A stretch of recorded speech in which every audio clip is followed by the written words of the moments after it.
నిలవాలని నియమించినాడు దేవుడు శిరసుగా నిలవాలని పురుషుని నియమించినాడు దేవుడు వివాహమన్నది పవిత్రమైనది కనుడైన దేవుడు ఏర్పరచినది వివాహమన్నది పవిత్రమైనది కనుడైన దేవుడు ఏర్పరచినది అతి ప్రియులుగా ఫలముతో వృద్ధి పొందగా దేవునికి అతి ప్రియులుగా ఫలములతో వృద్ధి పొందగా వేరుగా ఉన్న వారిని ఒకటిగా ఇలా చేసినాడు దేవుడు వేరుగా ఉన్న వారిని ఒకటిగా ఇలా చేసినాడు దేవుడు వివాహమన్నది పవిత్రమైనది కరుడైన దేవుడు ఏర్పరచినది వివాహమన్నది పవిత్రమైనది కరుడైన దేవుడు ఏర్పరచినది ఒంటరిగా ఉండరాదని జంటగా ఉండమేలని ఒంటరిగా ఉండరాదని ఏర్పరచినది వివాహమన్నది పవిత్రమైనది కరుడైన దేవుడు ఏర్పరచినది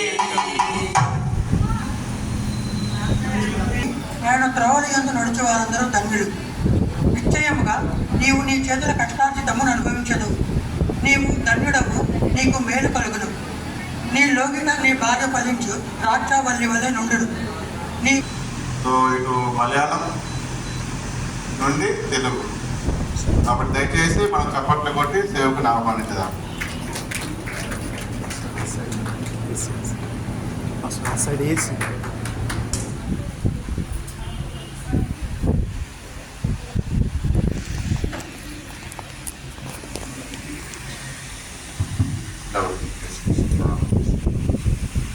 കാത് ചെപ്പോഴും എൻ്റെ ആൺകുട്ടി ഒരു പെൺകുട്ടിയെ കല്യാണം കഴിക്കും എൻ്റെ പെൺകുട്ടി ഒരാൾ ఇప్పుడు ఏ విధంలో చెప్తానంటే మా కుమార్తెకి ఒక కుమారుడు కావాలి, అంటే ఒక అబ్బాయి కావాలి.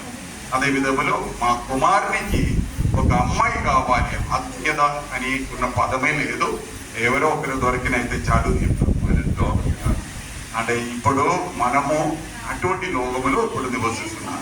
వేదపుస్తకం ఆరంభించింది బైబిల్ అని చెబుతున్న గ్రంథం మా దగ్గర ఉన్న ఈ పుస్తకం. ఈ పుస్తకం ప్రారంభం ఒక వివాహంతో ప్రారంభం.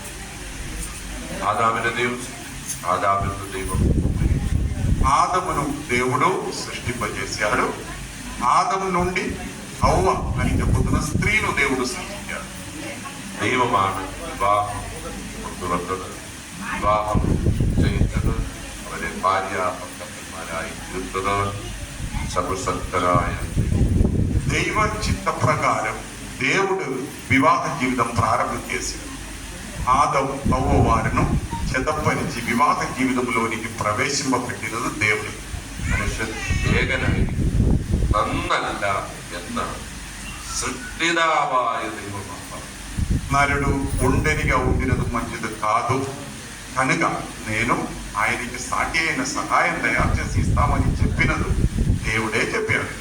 ഇവിടെ യേശുണ്ട്, ഇവിടെ ക്യാമറ ഇതുണ്ടാക്കിയ ആള് ഇതൊരു ബുക്ക്ലെറ്റ് എങ്ങനെ ഓപ്പറേറ്റ് ചെയ്യണം, ഇതിന്റെ വാറണ്ടി, ഇതിന്റെ നിർമ്മിച്ചതിന്റെ ഉത്തരവാദിത്വം ഇതിന്റെ കമ്പനി. ఇక్కడ ఒక ఏసీ ఉంది, అదేవిధంగా కెమెరా, ఇటువంటి అన్నీ ఉంది అన్నమాట. కానీ ఇది అన్ని ఇచ్చినప్పుడు దానితో పాటు ఒక బుక్ కూడా ఇస్తారు. ఆ బుక్ లో ఇదే విధములో ఆపరేట్ చేయాలి, ఇదే విధములో పని చేస్తుందని దానిలో రాసి ఉంది. ఆ ప్రకారం చేసిన అయితే ఇది మంచిది. പറഞ്ഞതുപോലെ മനുഷ്യനെ ഉണ്ടാക്കിയ ദൈവം പറയുന്നു അവൻ ഏകനായിരിക്കുന്നത് നന്നല്ല. അവന് പറ്റിയ തുണയേമില്ല. అలాగే మానవుడు సృష్టించిన దేవుడు మానవుని చూసి చెప్పుతున్నాడు, నరుడు ఒంటరిగా ఉండినదు మంచిది కాదు. వారు నిర్మాణం చేసిన సృష్టించిన దేవుని చిత్తము కాబట్టి ఆయనకి సాటి అయిన సహాయం నేను తయారు చేసి ఇస్తామని దేవుడు చెప్పాడు. സർവശക്തനായ ദൈവം പറയുകയാണ്, നിങ്ങൾ വിവാഹം മാന്യമാണ് കിടക്കുക. వివాహ జీవితం ద్వారా నరుడు గణపరచబడుతుంది. ఇది సాధారణ విషయం కాదు. రాజును దేవుడు గణపరిచి ఉన్నాడు ఈ వివాహం ద్వారా. രണ്ട് കാര്യങ്ങൾ മാത്രം. రెండు విషయములు మీతో చెప్పి ముగించడానికి కోరు. ഒന്ന്, രാജു రాజు నీ పక్కన కూర్చొనిన ఈ సహోదరి, ఇప్పుడు మీ భార్య ప్రియంగా మీరు ప్రేమించాలి అని దేవుని నామమును బట్టి రాజుతో ఇప్పుడు చెప్తున్నాను.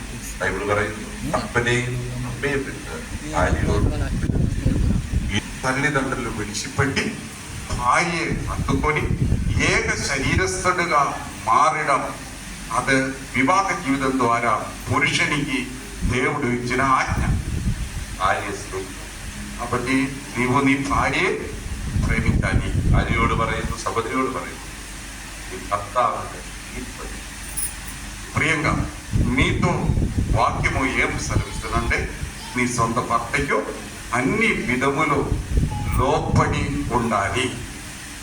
കീഴ്പ്പെടുക എന്ന് പറഞ്ഞാൽ കർത്താവിൽ എന്തുപോലെ దేవునికి అని అనుకొని మీరు మీ భర్తకు అన్ని విషయములు లోపడి ఉండాలి అని మనవి. രാജു കീഴ്പ്പെടുത്തരുത്. రాజు బలవంతంగా భార్య లోపరచుకు സ്നേഹം കൊണ്ട് మీ ప్రేమ ద్వారా మీ భార్య మీకు లోపడాలి.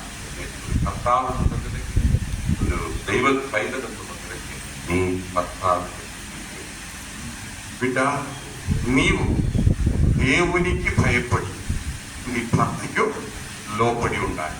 ഒരു കാര്യം, ఒక విషయం కూడా చెప్పి ఒప్పుదాం. കുടുംബജീവിതത്തിന്റെ അനുഗ്രഹത്തിനായി ദിവസവും കരങ്ങൾ మీ కుటుంబ జీవితం ఆశీర్వదింపబడడానికి మీరిద్దరు చేతలు పట్టుకొని ఐక్యతతో ప్రతిరోజు ప్రార్థన చేయాలి. നിങ്ങളുടെ വ്യക്തിപരമായി ക്രിസ്തുവുമായി ബന്ധം మీరిద్దరి వ్యక్తిగతంగా ప్రభు అయిన యేసు క్రీస్తుతో సంబంధం కలిగి ఉండాలి. ആ ബന്ധത്തിൽ നിങ്ങൾ സ്നേഹിച്ചാൽ ആ സ്നേഹം എന്നേക്കും ప్రేమ స్వరూపి అయిన ఆ యేసు క్రీస్తును మీరు ప్రేమించిన ఎడల తన ప్రేమ ద్వారా మీరిద్దరు ప్రేమ కలిగి జీవించడం సాధ్యమవుతుంది. പ്രിയങ്ക യേശുക്രിസ്തുവിനെ സ്നേഹിക്കും, യേശുക്രിസ്തുവിന് കീഴ്പ്പെടുമ്പോൾ അത് ഭർത്താവിന് കീഴ്പ്പെടും.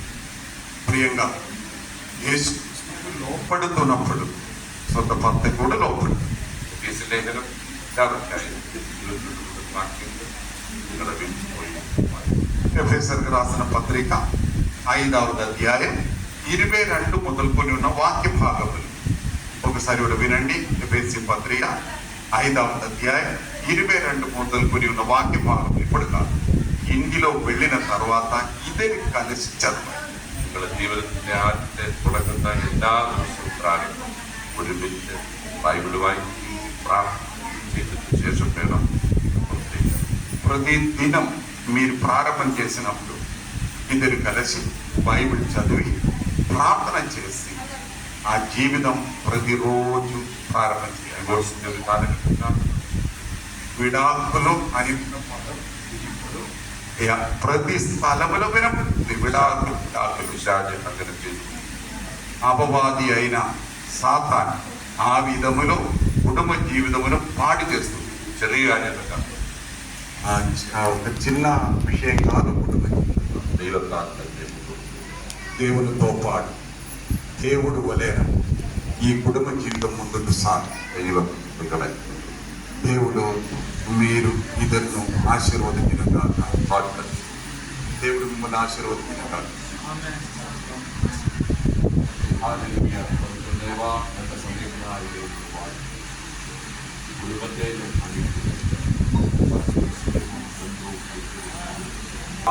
പുത്രന്റെയും പരിശുദ്ധാത്മാവിന്റെ നാമത്തിൽ ഞാൻ ഇവരെ അനുഗ്രഹിക്കും. ഇവരുടെ അനുഗ്രഹമായി മാറട്ടെ. യേശുവിന്റെ നാമത്തിൽ ఆమేన్. దేవుడు మిమ్మల్ని ఆశీర్వదించను. ఒక నిమిషం ప్రార్థన.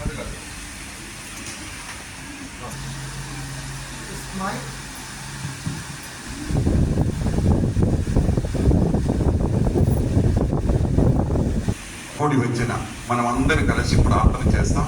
మీరు మీ కుడి చేయి వారు దగ్గర ఎత్తి వారిని మనకు ఆశీర్వదించి ప్రార్థన చేస్తాం. స్తోత్రం, ప్రైజ్ ది లార్డ్. స్తోత్రం, ప్రార్థన చేస్తాం. స్తోత్రం, సర్వశక్తిమంతుడా, ప్రేమ కలిగిన మా పరమ తండ్రి, మీకు వందనాలు, స్తోత్రములు. ఈ దినం మీరిచ్చిన దినం, ఈ దినం మేము సంతోషించాలి. వాక్యం సెలవిస్తున్న ఆ విధంలో ఉన్నాము. రాజు ప్రియంగా వారు ఒంటరిగా ఉండినప్పుడు స్తోత్రం అది మంచిది కాదు అని మీ చిత్త ప్రకారం ప్రభువా వారిని మీరు వారి కుటుంబ జీవితం ఫలించి అభివృద్ధి పొంది విస్తరింపబడిన కాక ప్రభువా వారికి తండ్రిగా, దేవుడుగా, ఆలోచనకర్తగా, స్నేహితుడుగా స్తోత్రం తోడుగా ఉండి ప్రతి విషయములో వారిని నడిపించాలి. అయ్యా స్తోత్రం, ఈ లోకం భయంకరమైన లోకం, సమస్యలు రావచ్చు, కానీ ఆ సమస్య సమయంలో మీరు తోడుగా ఉండి బలపరిచి ధైర్యపరిచి వారిని నడిపించడానికి మీ చేతులు అప్పగిస్తున్నాను. తండ్రి యొక్క కుమారుని యొక్క పరిశుద్ధాత్మ నామములో ప్రియులను ఆశీర్వదిస్తున్నాను. స్తోత్రం, నీ చేతుల్లోనికి ఈ పరిచర్య కార్యక్రమం అప్పగిస్తున్నాను. ప్రార్థన వినందుకు వందనాలు, స్తోత్రములు యేసు నామములో అడుగుతున్నాను పరమ తండ్రి. మన తండ్రి అయిన దేవుని ప్రేమయు యేసు ప్రభు కృపయు పరిశుద్ధాత్మ యొక్క సమర్థ సహవాసం మనం అందరితో పాటు ముఖ్యంగా రాజు ప్రియంగా కుటుంబ జీవితంలోని ప్రవేశించిన ప్రియులతో పాటు సదాకాలములో ఉండిను కాక. అందరికీ వందనాలు.